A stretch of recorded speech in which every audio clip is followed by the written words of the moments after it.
Welcome to the Slop Temple. We pray this video helps. In this video, I will explain how to transfer your Apple Music library to Spotify. We'll dive into the methods available, as direct transfers aren't natively supported between these platforms.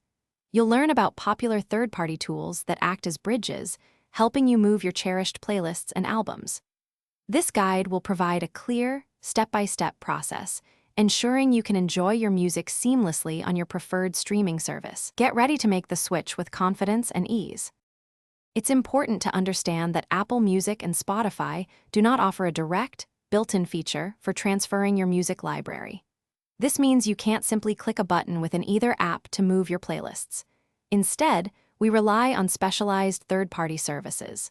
These tools act as intermediaries, connecting to both your accounts to facilitate the migration. Many offer a free tier for smaller transfers, typically up to 200 songs, and paid subscriptions for larger libraries, often costing around $5 per month.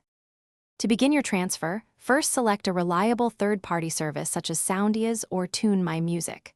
Once chosen, you'll need to grant the service access to your Apple Music account, usually by logging in through their platform. Next, connect your Spotify account in a similar fashion. After both are linked, you can then select the specific playlists, albums, or individual tracks you wish to move. Finally, initiate the transfer, and the service will begin migrating your selections, which can take anywhere from a few minutes to several hours depending on your library size.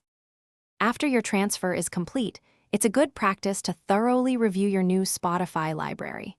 Occasionally, a few songs might not transfer due to catalog differences between the two services. For very extensive music collections, consider transferring your content in smaller batches to minimize potential issues.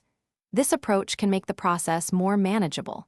Lastly, for security, remember to disconnect your Apple Music and Spotify accounts from the third-party service once you've confirmed everything is successfully moved and you are satisfied with the results. Thanks for watching. Consider subscribing if we helped you.